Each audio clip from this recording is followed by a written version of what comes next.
你们猜猜看哈，现在在北京相亲市场上，到底谁是最难找对象的？其实现在呢，已经不是大龄剩女的问题了，也不是那些说没房没车的小伙子，而是那些有弟弟的女生。这个群体现在啊，特别难脱单。只要男生一听说对方有个弟弟，立马人家就不考虑了。这个到底是怎么回事啊？谁来解释一下？你们有没有发现啊，只要这个人啊年纪一大，你找对象啊就比登天都难。为什么呢？因为年龄一上去，你要么遇到的就是一个特别挑剔的人，要么你遇到的就是一个被人家挑剩下的人。那么挑剔的那位哈，他怎么都不会看上你的，而那个被挑剩下的呢，你又怎么都看不上他，对吧？别说找个啥都合拍的了，你这会儿就想找一个正常点的呀，都好难的。你会遇到各式各样的奇葩，什么奇奇怪怪的人都会有。有没有同感？快来评论区聊聊哦。到底有哪几种女生哈，她最容易被男人短择了？第一种啊，就是那种付出感太强的女生，没谈几天恋爱就开始对对方的生活琐事大包大揽，付出了时间、金钱，甚至是自己的身体。男人呢，他得到的太快了，就会失去新鲜感，和你在一起就像老夫老妻一样，那生活就变得索然无味了，他还能跟你持续多久呢？第二种呢，就是物质欲望啊太强的女生。如果你把男朋友当提款机，那总有一天你会把他激怒的。女朋友或者老婆适当的撒娇，要个东西，男人还是很受用的。但是你如果索取无度，除了钱什么都不感兴趣，那么你遇到的男人啊，越有钱就越容易短择你。第三种呢，就是在恋爱中自我价值感不足的女人，她需要男人不断的用语言和行动来证明自己是爱她的，强烈的要求对方给她提供情绪价值，否则呀就会疑神疑鬼，极度没有安全感。她担心对方随时会离开她，就拼命的讨好对方。当她的这种讨好和付出没有得到足够的回应的时候，她的表现就会像个不正常的人这就很容易让对方产生窒息感，强烈的想要逃离这种关系自然它就长久不了呀。大家说对吗？你们说现在奇不奇怪吗？现在北京有房子都不一定能结婚了，还得没有房贷才行。就前几天有个家长带着他女儿过来找我咨询择偶定位他们老家是安徽那边的单亲家庭，普通工薪阶层。这位妈妈呢，对女儿的婚事特别的担心。她家姑娘已经29岁了，现在连个男朋友都没有。姑娘本身还是比较优秀的在北京一家国企工作，人长得文文静静的可惜就是这么白白被耽误着。我不得不说，她家姑娘的现状跟这位妈妈的思想观念脱不了干系。大家来听听我有没有冤枉她。她妈妈说，女儿工作很稳定，学历也高，还有北京户口，所以还是希望找个经济条件好点的我们就是普通工薪阶层，所以不求大富大贵，最起码对方在北京得有个房子，但是绝对不接受对方房子有贷款，其他的在学历上工作上互相匹配也就行了。工作稳定一点的，他还不想女儿找个做生意的，他个人觉得做生意的不太靠得住怕以后婚姻不稳定。他女儿对妈妈这个看法呢，其实是持反对态度的，他不理解为什么不能找个做生意的呢？这时候我的脑子飞速的运转了一下然后我就告诉他，您的这个要求确实不算高但是您知道吗？您的这个要求只锁定了2种人群，一类就是北京土著，他们一般都有房子，并且几乎都没有贷款，大部分北京人追求平稳，很多都在体制内工作。那么这类人呢，收入是比较低的不太高，你家姑娘得接受他们的躺平状态。另外一类人就是外地在北京买房子的人，如果他是全款买的，要么就是自己做生意赚的，要么就是家里做生意买的。那做生意的您又不找，当然人家也不一定找您。另外一类呢，就是家里帮着买的，那这个家庭在外地来说一定是一个不简单的家庭了。像这样的男生也算一个富二代了吧，那么他的眼光一定很高，不一定看得上咱们这个姑娘的长相。所以可能最后咱们只有一个选择，就是北京土著在体制内上班的，每年收入10来万。那他姑娘听到这儿就说那我们2个人加起来工资才2万，这还怎么生活呀？我这个时候真的没有接话我心里在想，姑娘你已经没人可嫁了，真的是这样的，对吗？我敢说在北京现在有很多人他是注定进入不了婚姻的，这些年我接触过非常多的男男女女，其实我对中国未来的结婚率、生育率真的非常担忧。这些独生子女他们真的非常挑剔事儿逼啊，这样的人太多了，就连他们的父母啊都特别的事儿，他们只讲收获不讲付出的这些人呢，他们一定会被后来追上来的更年轻的人无情的碾压掉，然后还被岁月遗忘。不乐观的来讲，80后还没有结婚的可能有 50%， 这辈子都结不了婚了。90后呢也会有 30% 的是进入不了婚姻了，这里边会不会就有你？在北京相亲市场非常内卷的这种环境下，还有很多的女生啊，她真的没有清醒，还在做梦呢。前阵子我这来了个很优秀的33岁的男生，他来找对象刚开始呢，他理想的年龄是小自己5岁以内的姑娘最合适，于是我们就给他荐了一位30岁的女孩。可是这个姑娘就特别的慢热一直呢对这个男生就有点爱搭不理的。这个时候呢，就有一个00后嘛，就很主动加了这个男生的微信，结果他们就聊得很火热。可是有个问题小姑娘说至少要谈2年以上的恋爱才考虑结婚这个事儿。可是呢，这个男生家里催得很急所以他等不起，这个男生就主动放弃了这个00后。那就在这个时候意想不到的事情发生了，他最近呢就参加了我们一个线下活动嘛，结果就认识了一个离异的女性，就比他小2岁。这个女士呢说实话人家呢就没有小姑娘那么多顾忌了，特别的大方主动，而且呢她还是北京本地的，家里条件还不错，什么都不缺人家长得还可以。那些小姑娘不懂的人家都懂小姑娘不会的呢人家也都会，上的厅堂下的厨房，懂风情有韵味儿。你想想哪个男人对于这样的女生他会不上头对不对？所以这个男生一下就沦陷了嘛。后来我就问那个30岁的姑娘，我说你到底是咋想的呀？结果她的回答是那相亲认识的不得让他追一追才行吗？我真的是服了。你既没有00后的青春洋溢无所顾忌，你也没有人家年轻少妇的温言软语征服男人的那套本领，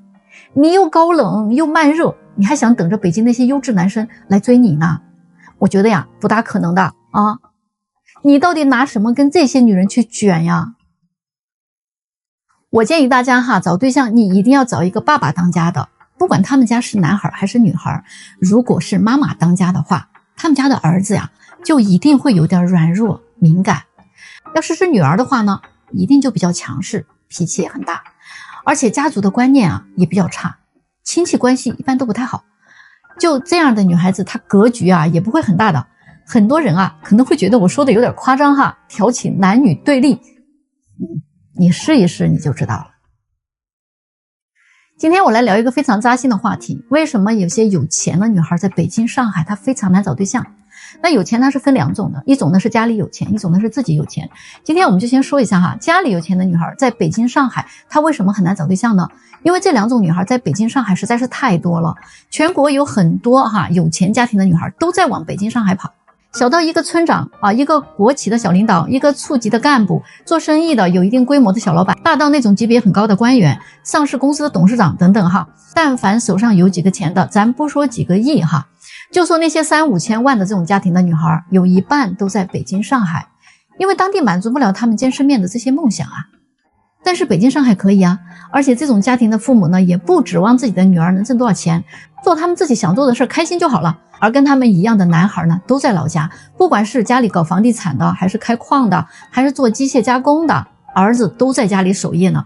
而女孩呢，只需要实现他们自己的人生理想和爱与自由就可以了。所以他们都来到了北京上海这样的超级大城市，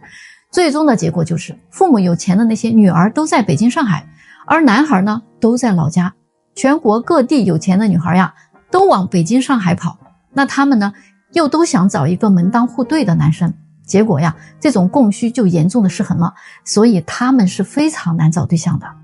今天我们来聊一聊大龄有钱的男生。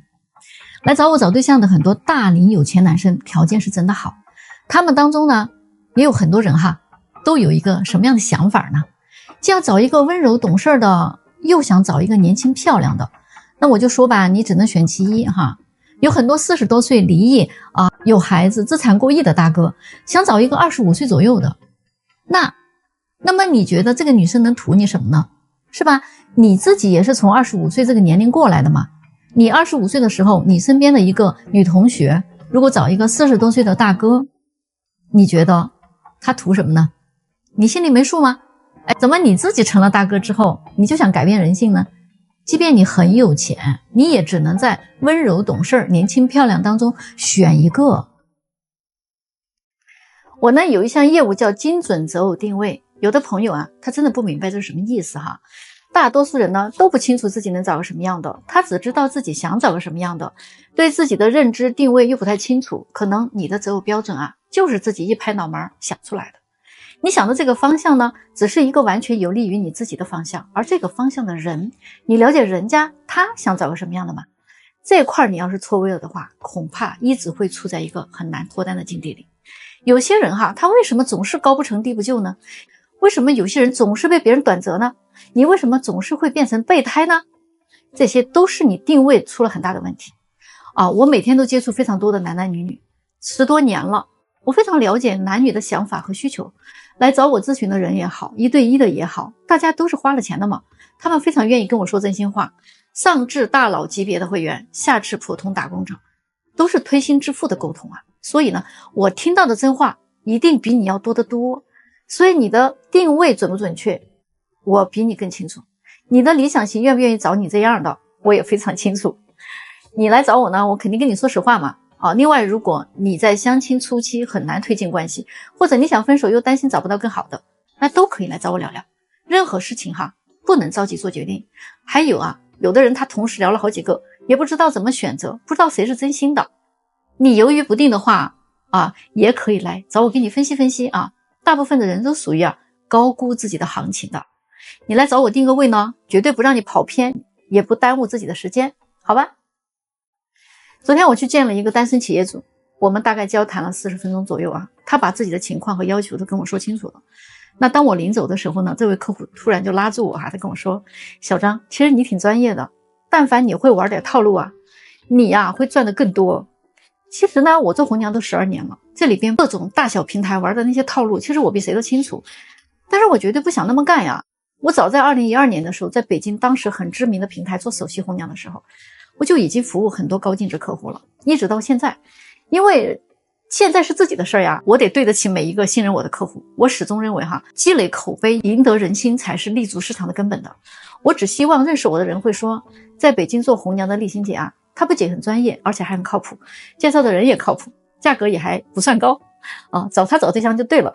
做生意没有不赚钱的，但是我一定要坚持自己赚良心钱。你们说我这样少赚几个钱，但是我做靠谱的生意，是不是对的呢？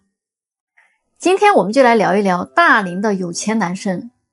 来找我找对象的有很多有钱的男生条件是真的很好。他们当中有很多人呢，都有一个同样的想法，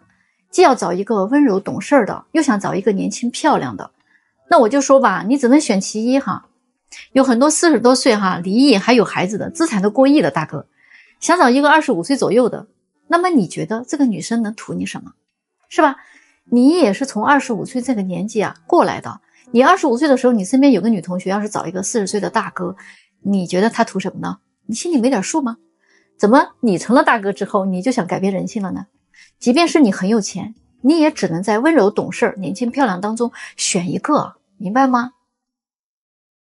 ？80后的他们为什么就不想结婚了呢？有位网友呢是这么说的，他说我觉得这2年70后、80后真的很难。60后呢有女儿养，90后呢有父母帮，00后呢根本人家不着急，只有70后、80后赚钱也难，找工作也难，天天穿着便宜的衣服，过着憋屈的生活，一睁开眼生活就是一地鸡毛，上有父母要照顾，如果结了婚，下有儿女要养育，不敢休息都不敢生病，步入中年以后是身不由己你说是不是这样子？其实所谓的困难也并不可怕，可怕的就是你不敢去面对它。我昨天大半夜了我还在安慰一个80年还没有结婚的大龄未婚女青年，她说她都不敢奢望结婚了，看到周围的人婚姻就那么回事了，现在的社会离婚率高得离谱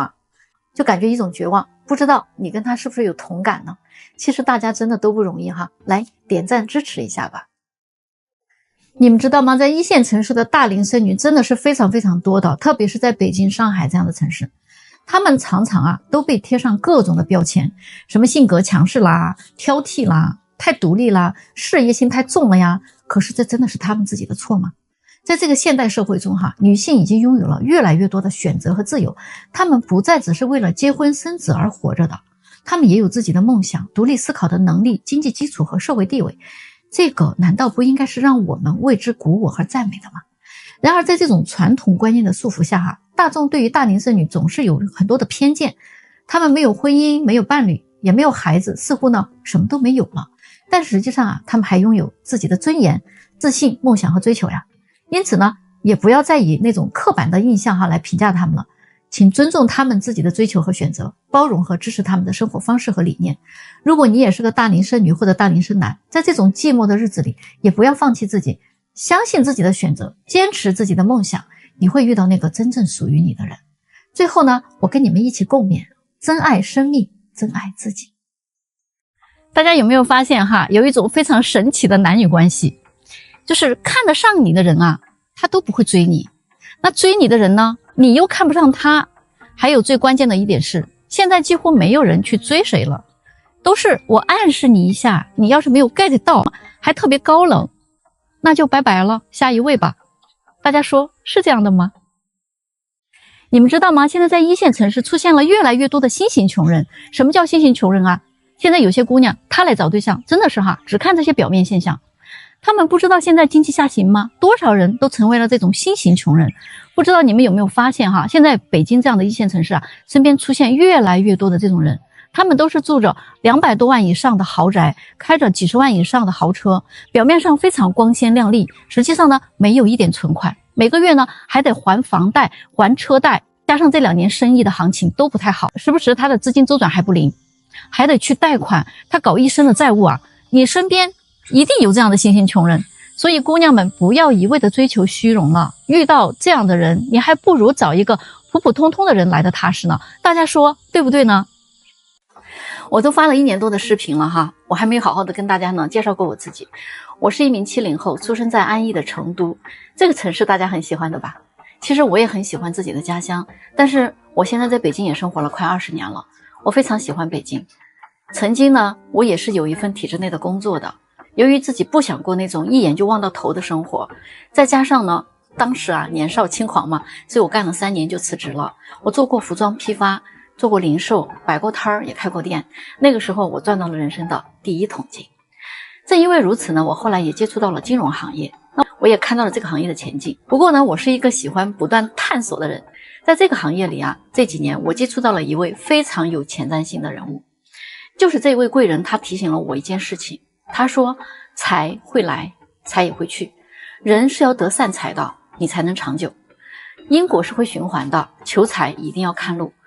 所以后来我就琢磨了他的话，逐渐我就领悟了其中的意思，我就下定了决心要去做一件能积福报的事情，要做那种可以利益别人的事儿，这样的财它才是干干净净的，多好能够帮助别人又能够利益自己，何乐而不为呢？那个时候我已经发现不仅仅是在我的周围，整个北京、上海这些1线城市有非常庞大的单身群体，他们是孤独的、焦虑的、痛苦的。虽然这也是一种商机，但是呢，这更是一片庞大的福田。为什么不去帮助他们？为什么不去深耕它呢？当我12年辞掉金融行业高薪工作的时候，进入到了这样的一个行业，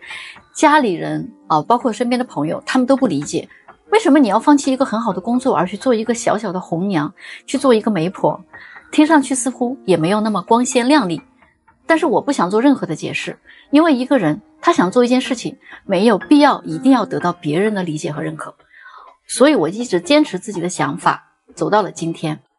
这12年里，我就一直做着这一件事情，就是为那些在结婚焦虑的路上走着的人，为他们去找到人生的伴侣。传统的婚介都是只管介绍不管成不成的，